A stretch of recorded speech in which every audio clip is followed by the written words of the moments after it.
Mr. Brown. Thank you, Mr. Chairman. I want to thank General Goldfein for bringing attention to the downed F-16 at Joint Base Andrews. It's in my district. Glad to hear that no life-threatening injuries to the pilot, no reported injuries on the ground. Obviously, it's early.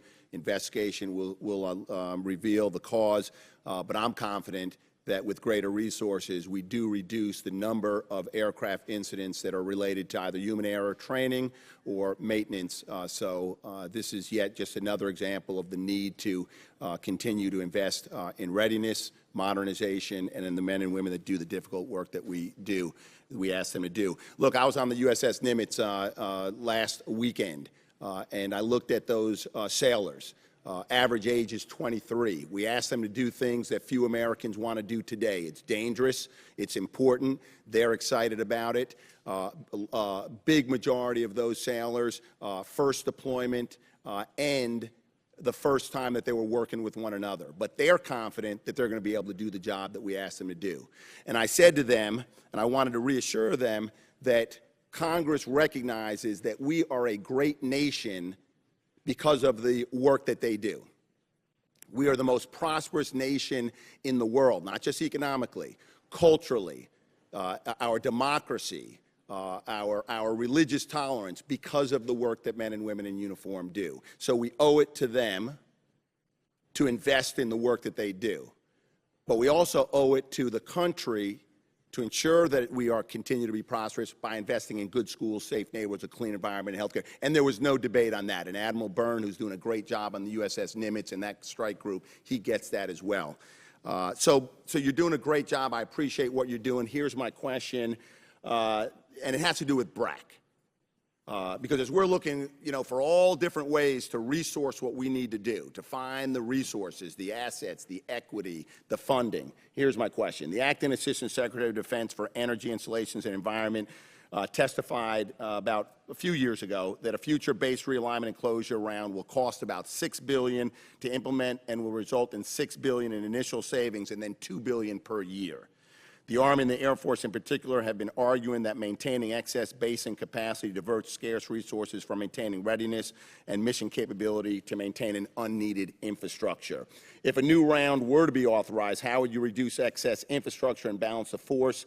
And given the potentially significant upfront cost to implement a BRAC round, what other ways, if any, exist that would permit you to dispose of excess capacity at a potentially lower cost?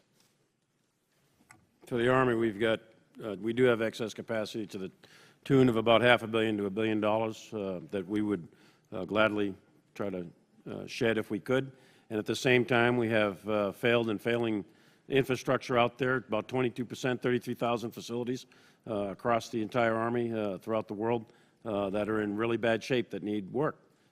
Continuing resolution or return to BCA funding is going to stop the progress we're trying to make against that 22% of our facilities that are in bad shape, and obviously it's going to prevent any sort of BRAC, which we would encourage, so we can get rid of the $500 million to about $1 billion worth of unneeded infrastructure that we have. So I'll just add that, when we talk BRAC, we tend to focus on the C, and we don't spend enough on the R. The C being closure, the R being realignment. And quite frankly, for the Air Force, it's as important for us to have the flexibility to realign as it is to talk about closure. And quite frankly, to General Milley's point, when I look through this lens, I look more at the infrastructure I have right now and ensuring that we have a budget that allows us the MILCON dollars to be able to improve what we need, not only to bring on new mission, but to fix dorms, that are World War II era, to get the facilities that we need, to be able to demolish those things that we don't need and bring our footprint in, so we're not having to spend these precious dollars on keeping large installations open, not only open, but keeping all of those buildings continually be run, right, when I don't actually need them given the size of the force. So for us, this starts with why we're here, which is to talk about, first and foremost, getting a budget, so we can get into our military construction projects and our modernization that we need and our restoration that we need. That, to me, is far more important than a discussion about a future BRAC.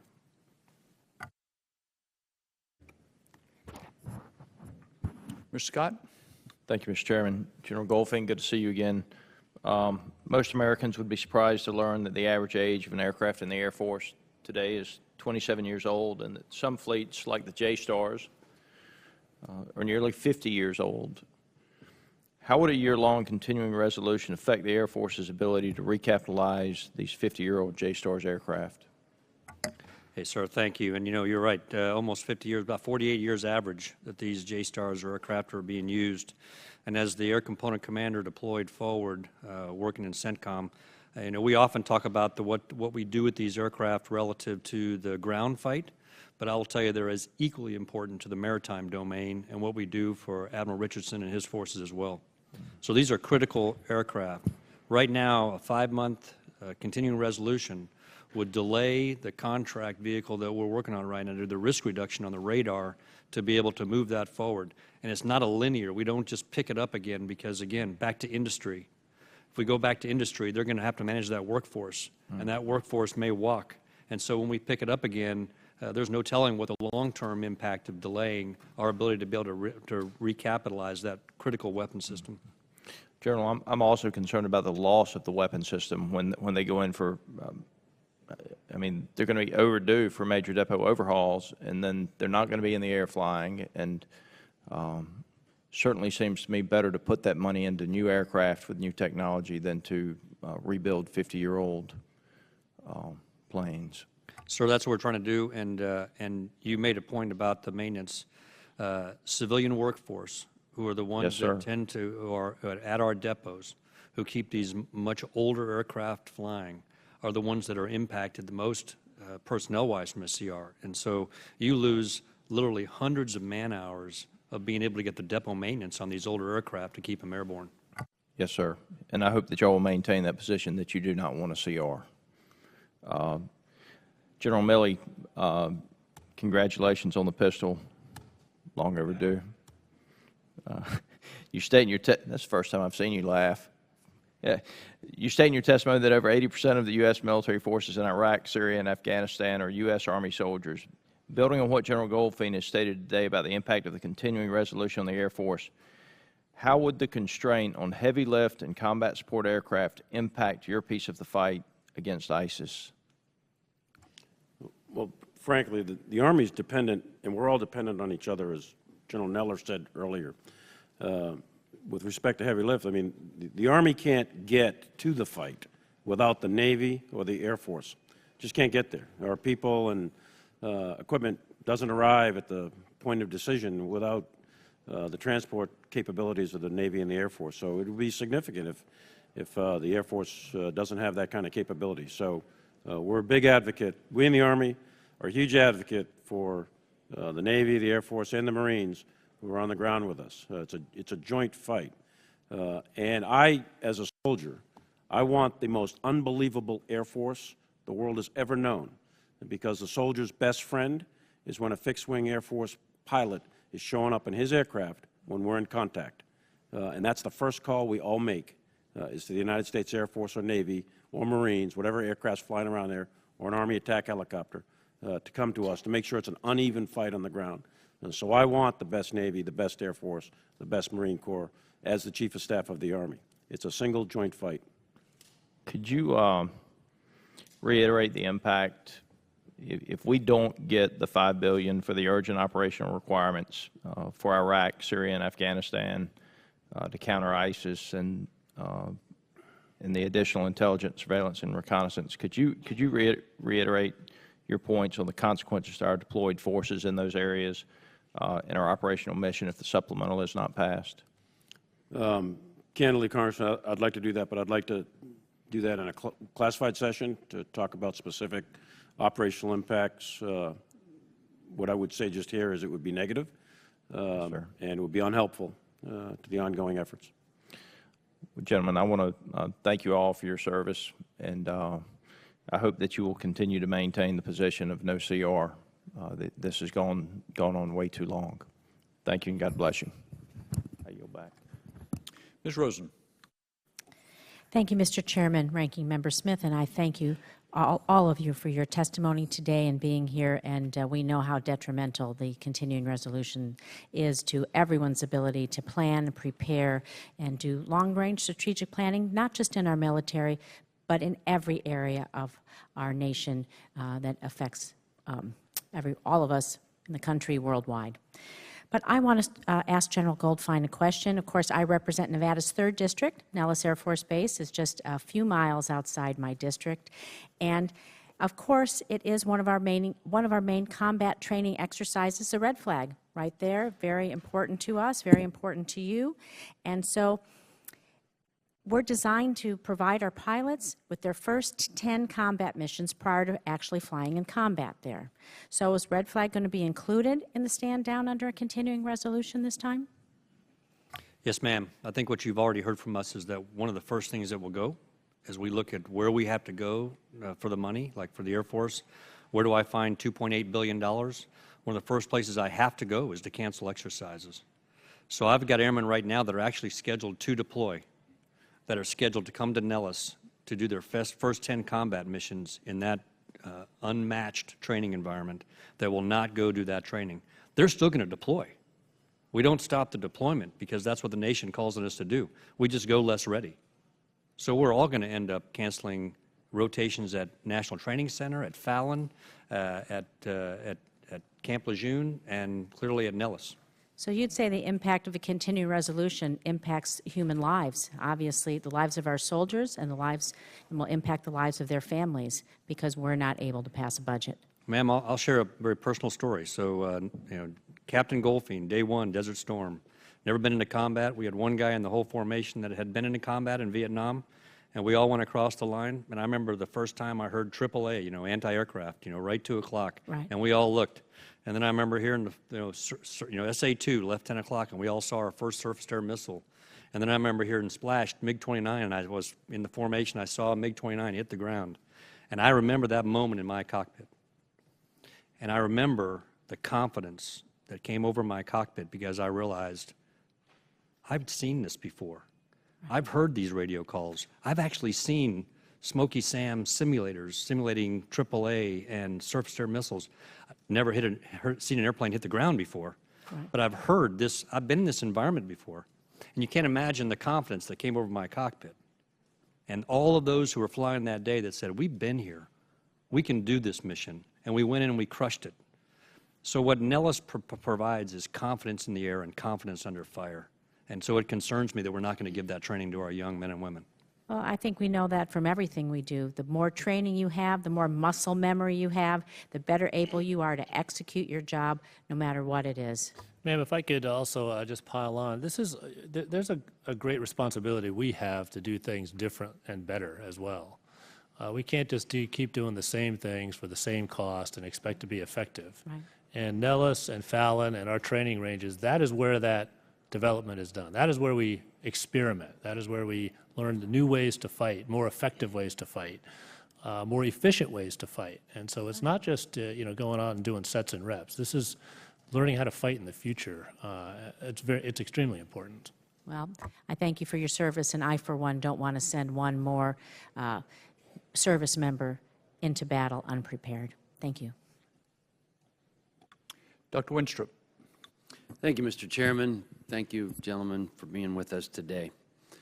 In budgeting decisions, we don't get to decide ourselves here in this committee. It's beyond us. And I just don't know how many of our members sometimes really dwell on or understand the details and the difficulty that goes into running an efficient and effective military.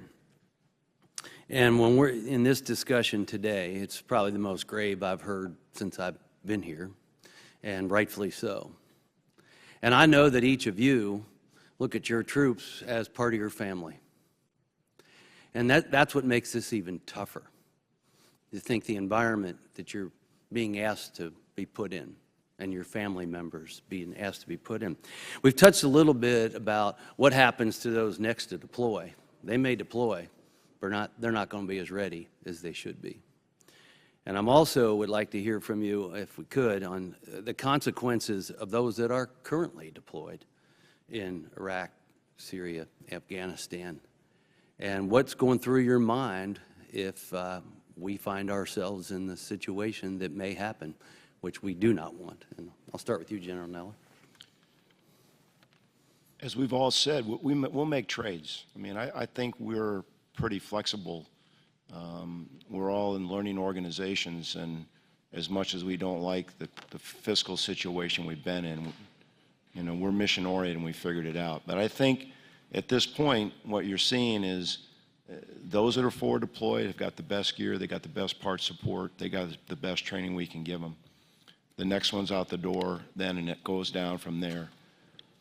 But because of the security environment that we see, the folks that just came back, if you would, the people on deck, are actually in the hole, in the dugout, getting ready to run on the field. Those are the ones that are going to end up getting the shorter end of the stick. I mean, there's a normal level and rhythm of a force and how you train it. But if we have to make cuts, for example, if we had a CR as opposed to the budget that you've all passed, that's an $800 million delta for the Marine Corps. 500 on the ground side, 300 on the air side. So those that are in the dugout, in the hole, if you will, they're the ones that are going to take the hit. And then when they get on deck, you'll be chasing yourself to try to catch up, to get the reps and the sets you need, and the time is not there. We just don't have the time that we used to have. So that's the risk. That's the risk. And that's just in today's fight. If you go to one of the other adversaries that we've all talked about, and we continue to maintain the current ops, those are the ones that are going to have to go there, or you're going to have to shift the force. So that's the risk that we've all talked about. So we're going to add that, you know, we've all had a lot of time deployed forward and a lot of time deployed together. And when we would do our battlefield circulation and talk to our soldiers, sailors, airmen, and Marines, we would always get, most of us get the same question, okay, exactly what are we doing here? And we could all give that speech. The hardest question to answer was, why isn't anybody talking about it back home? Why are we all completely focused about it here forward, but nobody's focused on it back home? That was the hardest question to answer as a commander in the field. So my concern in terms of those who are deployed forward right now and for their families is they're going to ask the question, are we serious about this or not? Is their risk going forward worth it or not? And I'm not sure if we don't even pass a budget, we can look them in the eye and tell them that we should, that what they're doing forward is on the minds of this Congress. I appreciate that, General. Admiral? Sir, I'll just, one word is munitions. That's how the forward force will be affected. Every one of my strike group commanders that comes back is coming back on fumes when it comes to munitions. And this is the good stuff, if you will, the precision munitions, the ones that we are using for very good reason. And so I know that General Milley feels that same shortage, and that's an absolutely critical part of this recovery, is to restock our magazines with the munitions we need to prevail. Thank you. Congressman, for those that are deploying, we try to ensure that they get the maximum equipment and training. It's really the bench, as General Neller said. And then, as Admiral Richardson said about munitions, we're critically short. And I'm not going to go into it publicly, and I'm happy to do it in classified sessions, but a discussion of munitions is important. For the Army, we actually, I didn't realize this before becoming the chief, but we actually make the bombs for the aircraft that the Navy, Air Force, and Marines fly. They add all the precision stuff, but we make the basic bombs at our Joint Munitions facility, for which we're responsible for. Next month, we're not going to be able to ship those bombs to our sister services for training. The operational things will be taken care of, but at Nellis, at the different red flags and so on, they're not going to have bombs to drop. They're not going to have that practice that Fingers just talked about, that General Goldfein just talked about. So munitions is critical, and that's going to, the shipping of those munitions, training munitions, is going to cease here in the next month or two. And the other thing that we talk about is leader development. Missed training, missed opportunities, say we miss 6 months of training, that's an entire generation of lieutenants and captains that are going to miss training that's never going to be made up, sergeants and so on. The other piece is like this summer. We're not going to be able to run ROTC summer camp or military academy summer camp at West Point. We're going to have 74% of second lieutenants in the United States Army won't get commissioned in FY18 because they won't be qualified because their summer camp's going to be missed this summer. So there's enormous amount of consequence in all kinds of areas if we go with a continuing resolution or return to BCA and we don't get this budget and supplemental passed, and quickly. Thank you, General. Mr. Carbajal.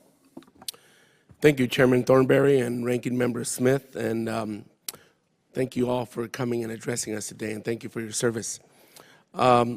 Even with the Budget Control Act repeal, we would not have a blank check and must prioritize as intelligently as possible. While some estimates put costs at an additional $1.2 billion per 10,000 uniformed personnel, how do you reconcile the need to train and equip the current force with the desire to increase in strength? Well, for the Army, they're interlinked. The idea of the readiness of the force, the size, capacity, and capability of the force. Obviously, what we want for this budget for 17 is we want to fill holes. There are already holes existing in the forces, not increasing the force structure. The increased end strength is not to make the Army bigger in terms of number of brigades and divisions and so on. It's to make the units that do exist whole, to make them capable of doing adequate levels of training. Training a unit at 65 or 70% strength is inadequate. You take 10% casualties in combat, maybe 15%, you're going to be a combat ineffective unit. Yet we're training on a routine basis units at 65, 70, 75% strength at the training centers for the high-end collective training. So this increase in end strength, I want to be careful that it's not mischaracterized as an increase in the Army. It's not. It's a filling of the holes in the existing force structure. And I think that's an important piece of it, and that's how I would reconcile it. We're not increasing the brigades and divisions or any of that. We're just filling holes in existing existing units. Can I add that, because it's the exact same thing in the Air Force. We're filling formations to do the mission that we've been given. I'll also tell you that you need those forces to actually achieve the training, to be able to build the time you need and the forces you need to support the training we've been talking about. And here's how sometimes this gets masked. So when I was a younger pilot and I would show up at the aircraft, I'd meet my crew chief and the dedicated crew chief and the assistant, and we'd walk around the airplane, and then I'd taxi to the end of the runway, and a different crew would be there to meet me. And they'd pull the pins and arm the aircraft, and I'd take off, and I'd go to another destination, and a third crew would be there to meet me. Here's what often happens when you get to the shortfalls that we're seeing right now. You taxi slow because the same single crew chief has got to get to the end of the runway because it's the same individual that's pulling your pins and arming you. And then you have to fly slow because that guy's got to get on a C-17 and fly to the next location to be able to meet you. That's a vignette of some of the ways that we're managing this smaller force. To the General Milley's point, this is not about growing the Air Force or the Army. This is about filling holes. Great. I would say for us it's a little bit different. This body authorized an increase in 3,000 Marines, and those Marines are going to do different missions than the 184,000 are doing today, because we have a requirement to develop different capabilities that we think we need for the future fight. So if that money's not there and we can't grow the force, we're going to develop those capabilities, but it's going to come out of that 182,000 base. So 3,000 Marines that are doing something today are going to do something different. And that's going to reduce our overall, our capability in those particular areas. So we've got to grow these new capabilities. Yeah, there's going to be some filling of shortfalls and in maintenance and other places, but ours is different. We've got to build a force that's ready to fight what we think we're going to face in 2025. Thank you very much, Mr. Chairman. I yield back. Ms. Stefanik. Thank you, Mr. Chairman, and thank you to our witnesses for your leadership and for your service. In my district, which is New York's 21st District, I represent two of our nation's premier military installations, Fort Drum, which is home of the 10th Mountain Division, and Kesselring, which is a naval nuclear training facility. My first question is for General Milley, and it's regarding Army's aviation readiness. The 10th Mountain Combat Aviation Brigade is currently supporting Operation Atlantic Resolve throughout EUCOM, and I have serious concerns that the CR could limit future aviation capabilities and training opportunities like the ongoing deployment of the 10th Mountain. Could you describe how a CR would impact the Army's aviation readiness specifically, its training, and on top of that, the pilot shortage that the Army is already experiencing? Thanks, Congresswoman. I appreciate that, and climb to glory for the mighty 10th Mountain Division. Shout out to the North Country. A continuing resolution or a return to BCA would have significant negative effect on Army rotary wing aviation. We're already short 741 pilots, which we're trying, if we can get the budget passed with the supplemental, we'll try to make that up. But if we don't get the budget passed with the supplemental, we're not going to make that up, and that's going to increase several hundred more, and that's across the entire total Army with the act of the National Guard and the U.S. Army Reserve.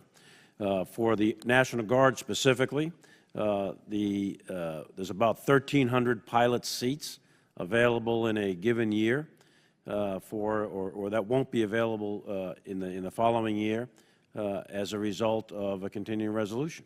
Those would be National Guard and Reserve seats. There's about another 1,000 seats that might not be available for the regular Army. We are going to try to preserve and fence the flying hour program for those already qualified pilots that are in units, although I must mention that the standard is about 14 hours, 15 hours a month of rotary wing flying. We've reduced that over the last 8 years. So the new normal, if you will, is something around the 12 or 13 hours, but we're going to preserve the 12 or 13 hours. We don't like the new normal, but the flying hour program will try to fence that. For units that are deploying, we'll make sure that they get the appropriate levels of training to deploy into combat. And the last piece is upgrading the fleet. The continuing resolution, or BCA, is going to prevent us from putting active protective systems for missile defense on the aircraft. We'll not be able to upgrade some of the modernization efforts we have inside the cockpits. We're going to be short on the munitions and Hellfires, et cetera, for the Apaches, and most importantly, we're not going to be able to buy the additional Apaches we need to fill the holes in the existing force structure for both the regular Army and the National Guard. It'll be a significant negative impact on Army aviation. Thank you, General Milley. And my second question is for Admiral Richardson. I understand the second moored training ship requires a new start and full funding this year to provide training for nuclear operators. And I'm asking this question in context of Kesselring. What is the current status of the second MTS, and how would a CR create challenges for the Navy if it is not funded and allowed to start in FY17? Ma'am, great question, and thanks for your support of Kesselring and everything that they do up there. There's been a fair amount of talk about a balanced approach, and that everything that has to do with national health and particularly national security doesn't all reside in defense. And Kesselring is a great example of that, where a lot of that site is supported by the Department of Energy and NNSA, and so it's critical that we understand that those relationships. And if we're not training operators and developing new nuclear technologies up there, we're training them on our moored training ships. And this second moored training ship is the next generation. Right now we're using ships that were built in the 60s to do that. They're the oldest operating nuclear power plants, I think, in the country, and it's time to recapitalize those. This is a new start. There's been a lot of talk about funding flexibility. The continuing resolution is the opposite of funding flexibility. It is absolute funding rigidity. You have to continue to do the things you'd like to stop. You can't do the things you'd like to start. One of the things I'd like to start is that second moored training ship, and I can't do it with a CR. Thank you. I yield back. Mr. Swazi. Thank you, Mr. Chairman. First, let me say I'm very sobered and humbled by the responsibility that we have listening to your testimony. It's really incredible the vocation that you've made with your lives and how dedicated you are to this mission that you have. I'm new to this job. I'm formerly a mayor and a county executive of a large county with a $2.8 billion budget. I'm a freshman in the minority and don't have as much influence as I'd like to have, obviously. But I know that there's an important mission that the Congress has, and I really want you to know that I'm going to do the best I can to communicate that we're dealing with people's lives here, the people that work for you. And what we do has a tremendous impact on their lives, and as you pointed out so eloquently, on their morale and on their effectiveness. I want to just look at some big picture things. The overall budget in 2016 was about $580 billion, and personnel made up 24% of that overall budget, and O&M made up 42% of that budget. So that's a big number, 42% of the budget for O&M, and 20% went to procurement, and 13% went for other. So I just want, and it's going to be different for each of your services. You know, in the Army, they're not going to be procuring as much in equipment, for example, and but you're all spending about this 40% in O&M. And I just want to ask you, from a big picture perspective, does that make sense that we're spending as much as we are on O&M, on operation and maintenance?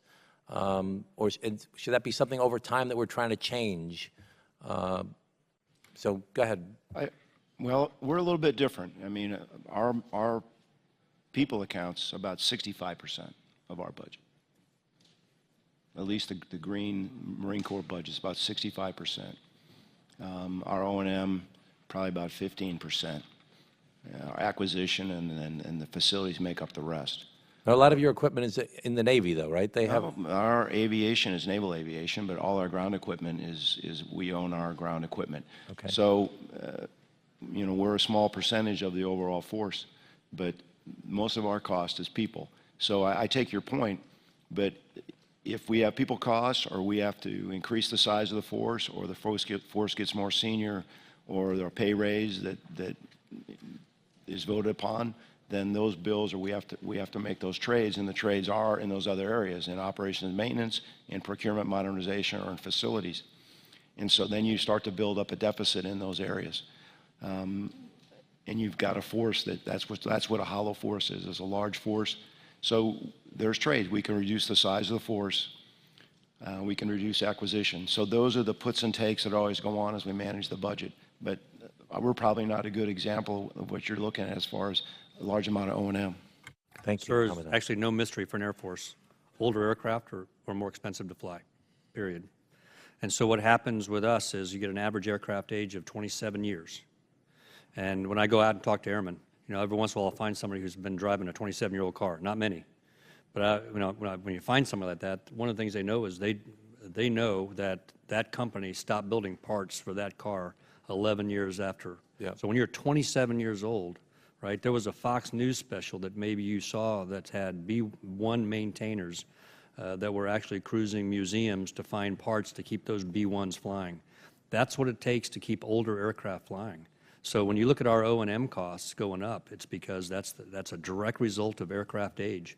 And so as we try to procure and try to get that aircraft age going down, what comes along with that quite frankly is a bigger bill than the procurement cost, is the sustainment cost over the life cycle of that weapon system. So we drive that down as much as we possibly can. Admiral? Sir, I'll just say, I think General Goldfein and I share that we're a pretty capital-intensive force, right? So we operate a lot of stuff. We have to fuel it, maintain it, that sort of thing. And so we've got about between 25 and 30% of our budget in the Navy is operations. And I think the General captured it very well. You know, newer things don't require so much maintenance. And so this renewal of the force, you know, in the end of the day, it helps us do our business for less operating and maintenance cost. So for the two of you, as a general rule, is a long-term, if you could have the Congress work with you effectively and you could get your way along over time, would you like to see your O&M be a lower percentage of your budget? And where would you rather see it increase, in procurement or in personnel? I think that both for operations and for procurement, stable, adequate funding, that's the way I'd like to partner with Congress the most. General? For the Army, we come in at about just a little bit less than 50% for MILPERS or personnel costs, which is, you know, no surprise. Cost of labor is economics 101, and that's going to be your expensive factor of production. For us, O&M, accounts, as you said, just under, in our case, just under 40%. So what is operation maintenance for the Army? It's ammunition, it's fuel or POL products for the vehicles, flight hours for aviation, and importantly, parts. So our O&M costs have gone up in the last couple of years. Why? Because we are trying to intensify our levels of readiness and training for combined arms operations against a near-peer threat. We've been fighting for 16 consecutive years against guerrillas and terrorists in tennis shoes with IEDs and AKs in desert terrain in the Middle East. We don't know, no one knows, where the next conflict will occur. We don't want to be preparing for the last war for the next war. So we don't know. We have to keep all the cards on the table for the U.S. military to be able to fight a wide range of threats. So we have reemphasized combined arms, higher-end combat, unless you are specifically deploying. That training is having positive effect over the last couple of years, about 24 to 36 months or so, and we're seeing improvements slightly in our readiness in that regard. If we don't pass the budget with the supplemental and we continue with the CR, or we go to BCA funding, that level of training is going to come to a halt, and that readiness improvement is going to stop. And so we need to continue funding O&M in order to do that for current day readiness. For procurement, in the Army's case, what we've done, we biased current readiness, today's fight and the next couple of years' readiness. And we are really mortgaging the future in terms of our procurement. We only put 20% of our money into research, development, science, technology. Saw that. And we need to improve that. Okay, well, thank you very much, gentlemen. Again, I know that our mission is to do our jobs to try and help you do your job. So thank you. Mr. Russell. Thank you, Mr. Chairman, and thanks to all of you for being here today. This body historically has wrestled with these issues since we've been wearing tricorn hats. I'm mindful of the Joint Committee on the Conduct of the War after Bull Run, the congressional investigation of the sinking of the USS Maine, and how did we let that happen? The Joint Committee on the investigation of the aerial attack on Pearl Harbor and what went wrong, or the one on the communist attack on South Korea, and how did we get so surprised? These are but a few of the examples, but the story is familiar. Service chiefs given shifting, declining budgets that make the dollars that did arrive less flexible and less valuable. Endless questions by people like me in previous lives, wondering why so much treasure must be spent when there are domestic priorities that demand immediate action and we can eke out saving that will realize all of our dreams. Whatever saving that has been realized by this American bad habit of unpreparedness, it has been more than horrifically compensated for by scores more in spending and thousands more of American dead. I don't know, Mr. Chairman, what the next committee will be named, but I already know what its recommendations will be. Mr. Chairman, I don't want to waste any more of these warriors' time. We need to give them what they asked for, and I yield back. Ms. Shea Porter. Thank you, and I thank you all for being here. And I've had 6 years on this committee, and I think this is about the grimmest it's gotten. And so clearly we are not addressing these really crucial issues. I'm going to put a little bit of a change in the direction of the questioning. I understand, that we're falling behind in equipment, et cetera. But I am looking out at the world now as they look in on us. And I think I agree with you, General Goldfein, that when you were talking about people wondering, are they talking about it at home? I don't think we're talking about it enough right here. I think that what happens is these committees are like silos, and everybody's incredibly busy. I just ran from a committee hearing, another committee hearing, but we have to somehow or another address this. So I recognize the urgency, and I thank you. So what I'm looking at right now is, what about the rest of the world? Is the conversation going around, you know, in your profession, are friends worried that we're not going to be able to keep our commitments, or we lack the will to keep our commitments? And are our enemies hopeful that we're going to just, you know, get so bogged down in this, in our budget issues, that we're not going to properly fund? And I would appreciate hearing from each one of you on that. I'll go first. I think the simple answer is yes. Our allies, our strategy is based on our ability to build partner capacity, and that they're going to be there with us if we have to face any of the future challenges. In order to do that, we have to be able to show up for exercises, work interoperability, do things with them, have them procure equipment that's interoperable with us, ideally made by the same manufacturers, by American manufacturers. We need to make it a little bit easier to be our partner across all areas. Intel sharing, acquisition, foreign military sales.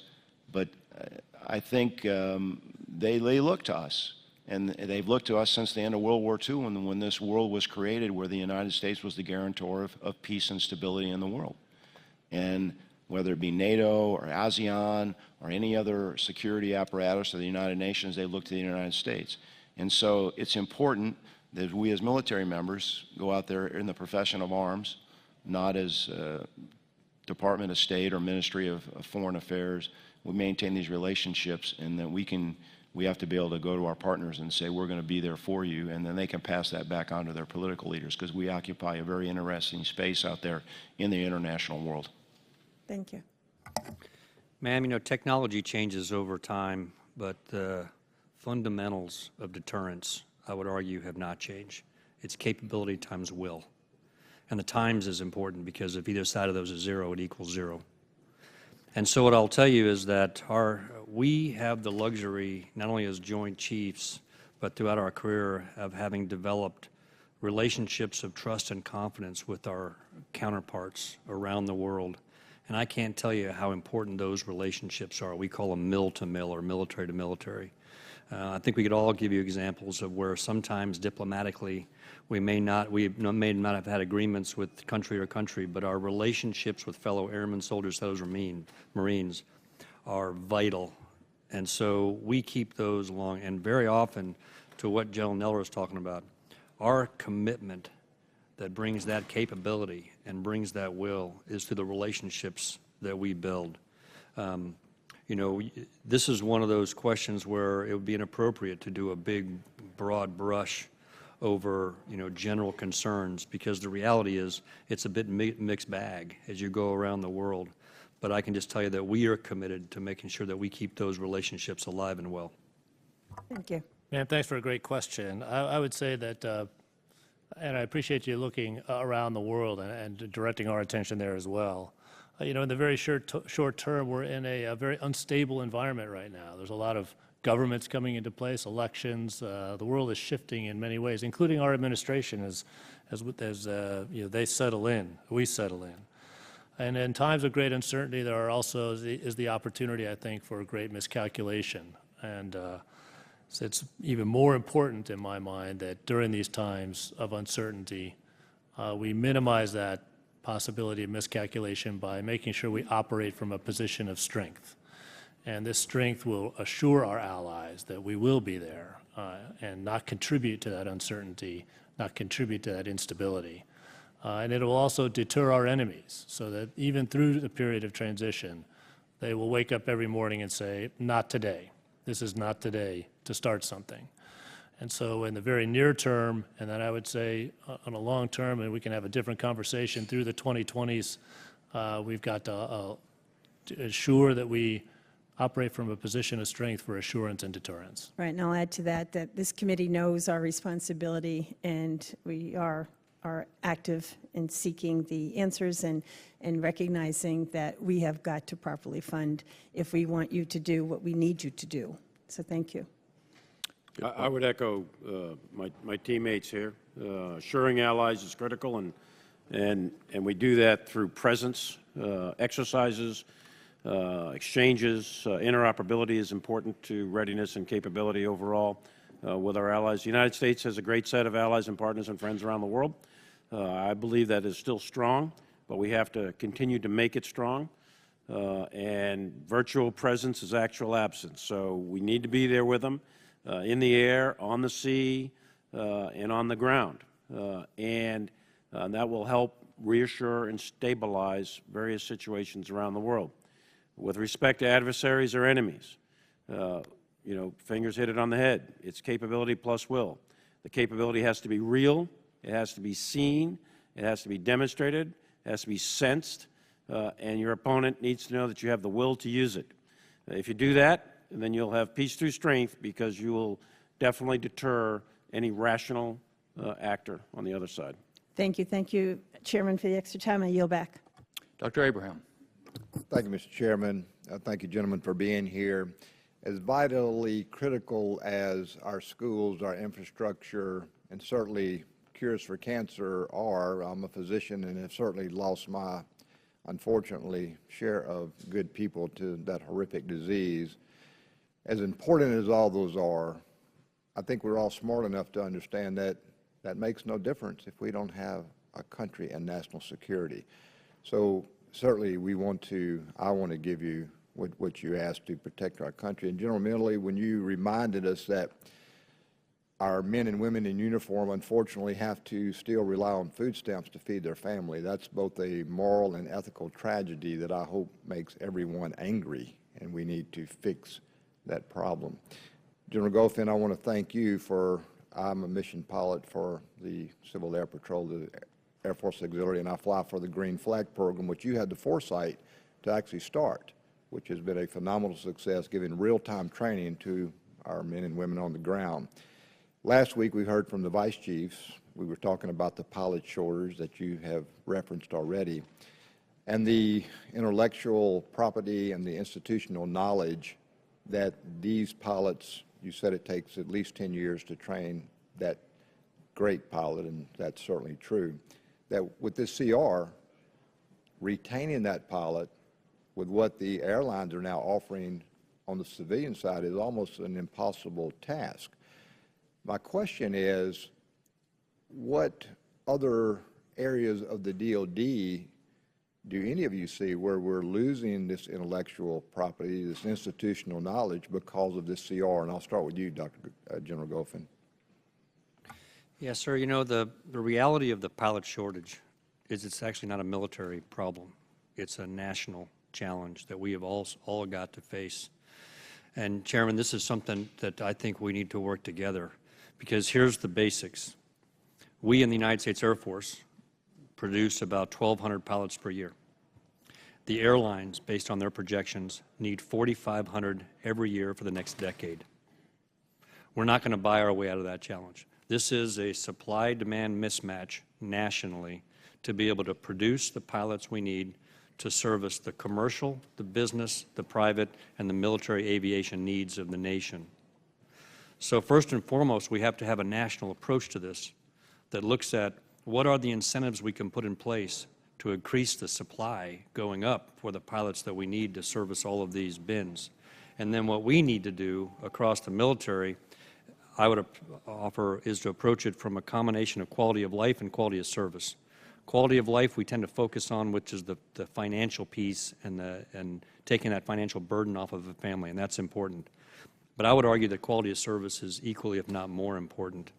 That we got to ensure that our pilots, our maintainers, that are getting the resources they need to train, that they feel like they can be competitive and the best that they can be, that they are part of a unit, that they're part of something that's better than themselves, that they know that they're in an organization where they are valued, that we take care of their families. All of the cultural things that go along with wearing these uniforms, that is as important as anything we do financially.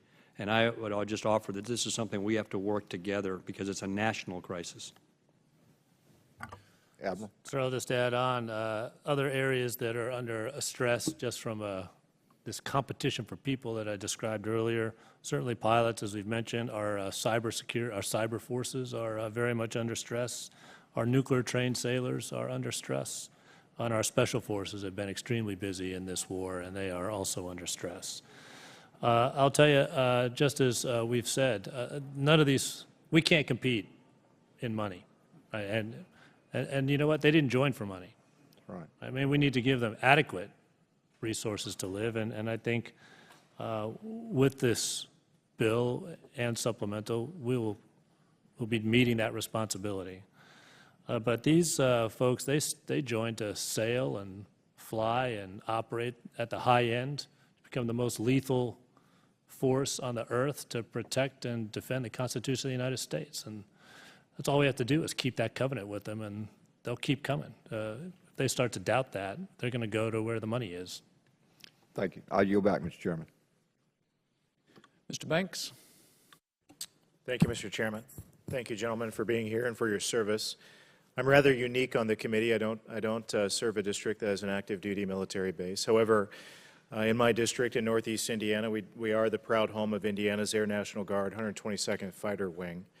The men and women of the 122nd serve our country with distinction and often go into harm's way in service to our nation, just as our active duty troops do as well. Yet I'm concerned that the prospect of a CR will have an even greater impact on our National Guard and Reserve forces than the active component.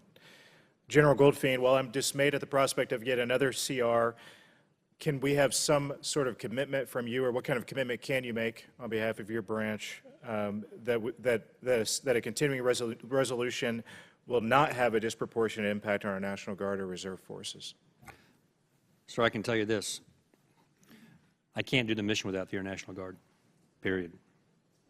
You go into a cockpit of a C-17 today and ask the crew that's in the front of that cockpit, okay, who's active, who's Guard, who's Reserve?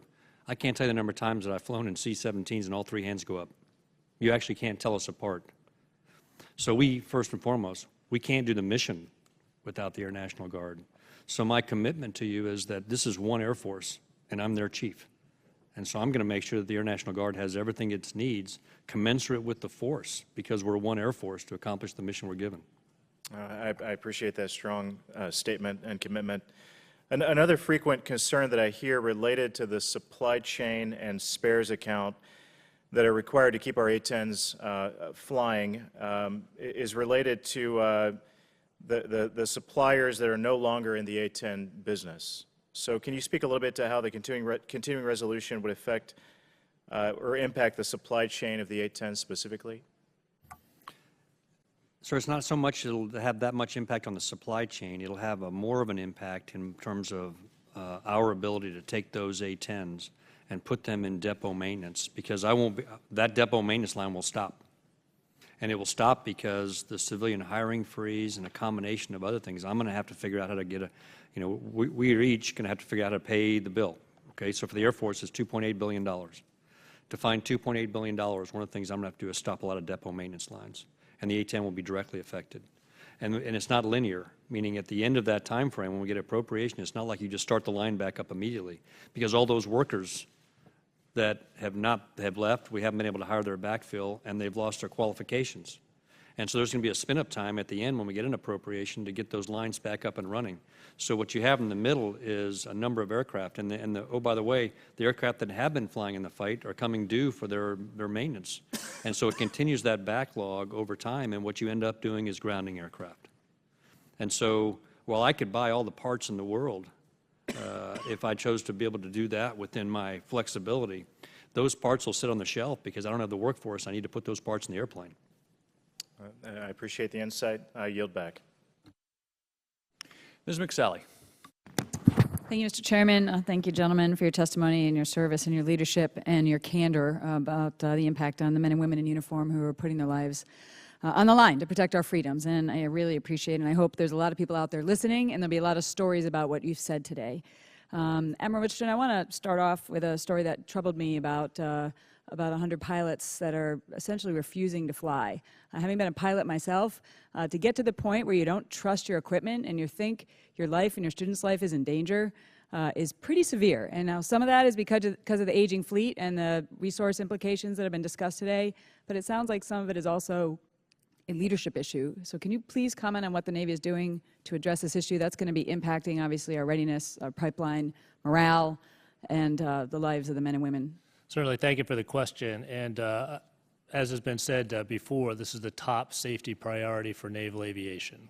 It is It is a vexing problem, and this is not a resource-constrained thing. This is an area where we're applying every bit of resources we need. Cost is not an issue as we approach this problem.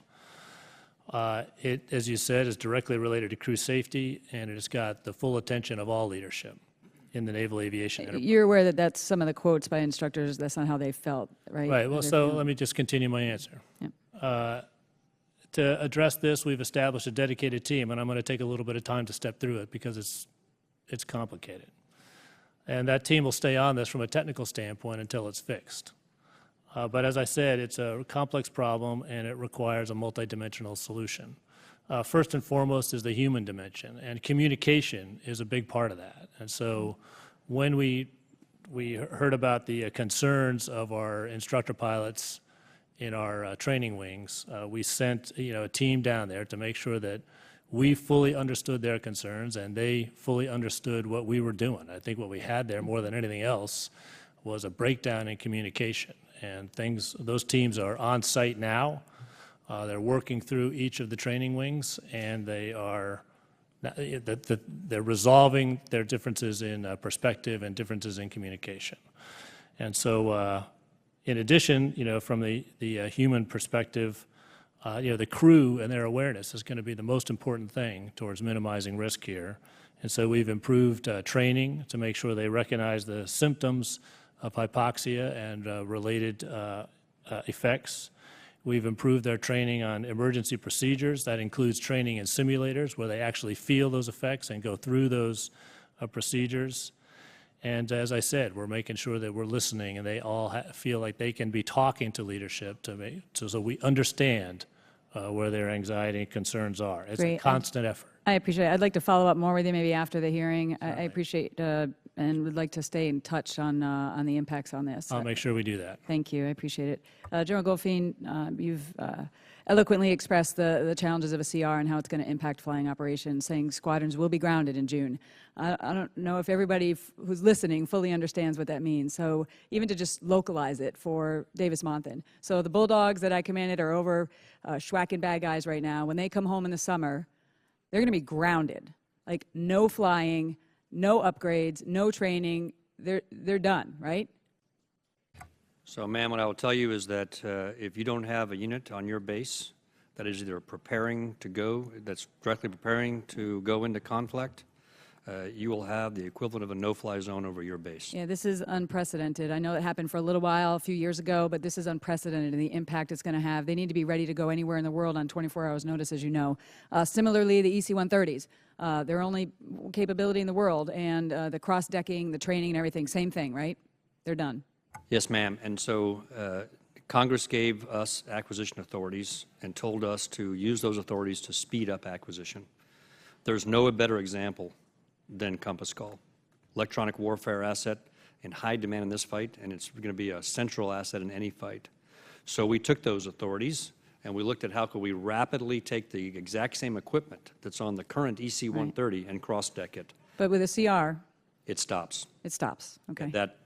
That contract going forward stops. Red flags, we talked about Air Warriors, Angel Thunder, same thing.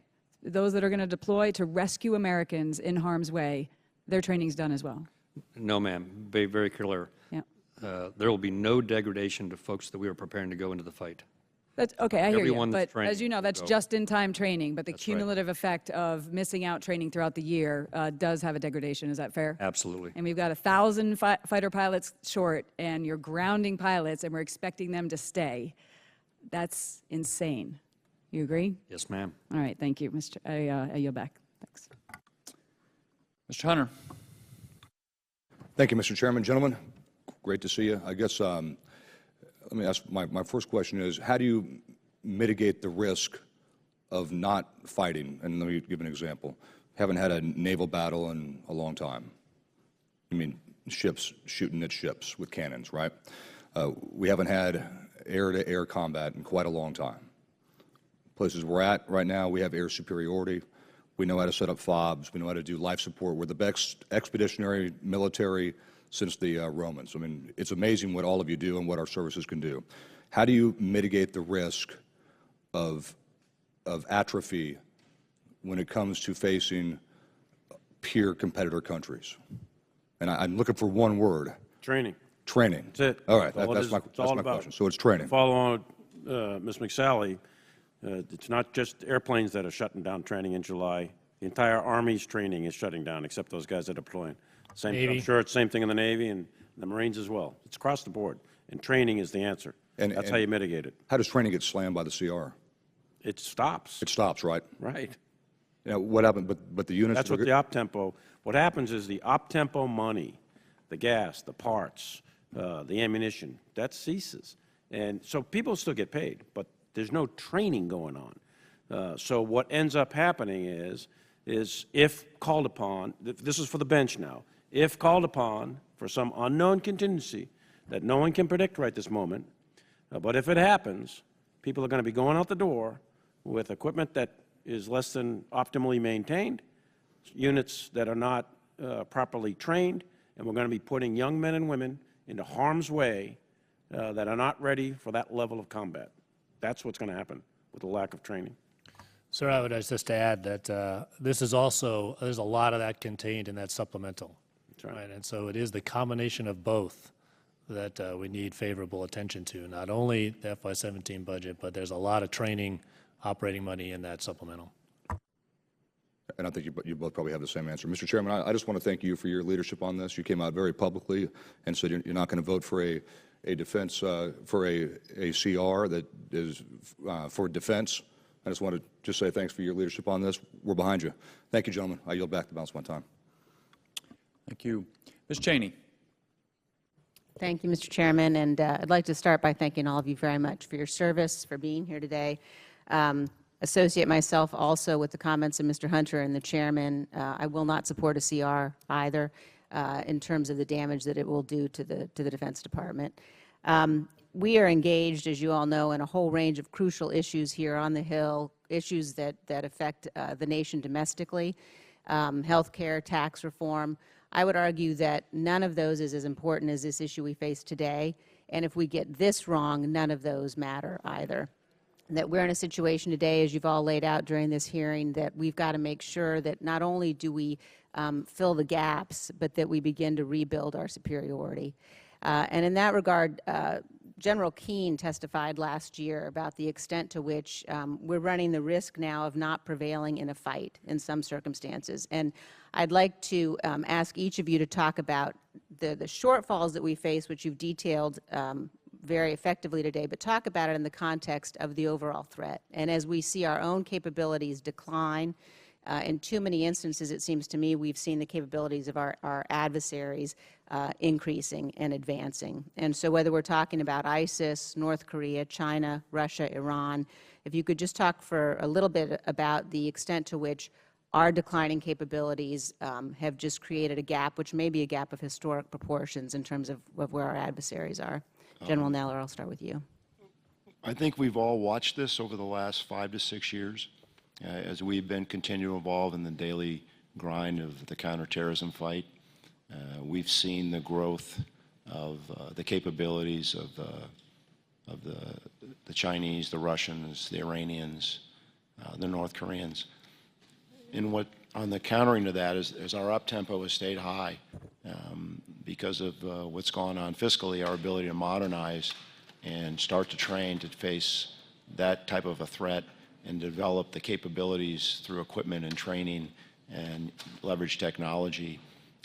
We've made a move. We've started to do that. I mean, it's not like we've been sitting here ignoring it, but to get to that point, while at the same time do what we do on a day-to-day basis, it's the equivalent of rebuilding the airplane or the vehicle as you're driving down the road, moving toward the day-to-day efforts. You're trying to rebuild the thing in motion, which is difficult enough, but if you don't have the resources to do that, and fifth-generation stuff is expensive. It is, and we all want to drive down the cost. We all want to get it faster.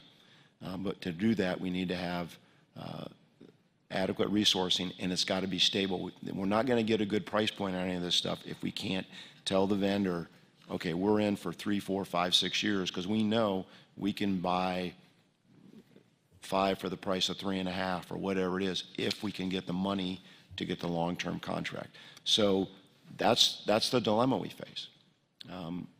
It would be great if we could stop and get a timeout.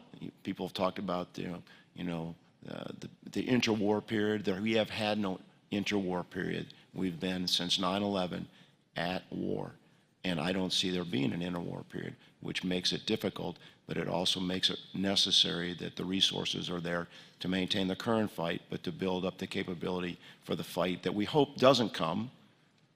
And if we are ready and we have the capability, the probability that it will come goes down, but we can't assume that it won't. Thank you. General Goldfein, could you also talk, I know we're focused on the CR, but the Budget Control Act and sequestration as a whole, and whether we really can do what we need to do before we repeal those? Yes, ma'am. And I would just tell you that one of the things you've heard from us here is that when called to go, we go. We've heard all the impacts of a CR. We're going to cancel exercise. We're going to cancel training. But let no one question for a second that when the United States military is called upon, we go. And when you take the combined military might, although none of us as Joint Chiefs are happy with our current level of readiness, for those that may be listening ought to have no question in their mind that if they take us on, they lose. I'll give you just one example. You know, if Mr. Putin makes a bad choice, he will face the combined economic and military might of 28 nations in the most powerful alliance we've ever been part of. And that spells his loss. So we're going to work with you on ensuring that we can manage this to the best of our ability. We've been through sequestration before, and I think we would all tell you we still haven't recovered from that.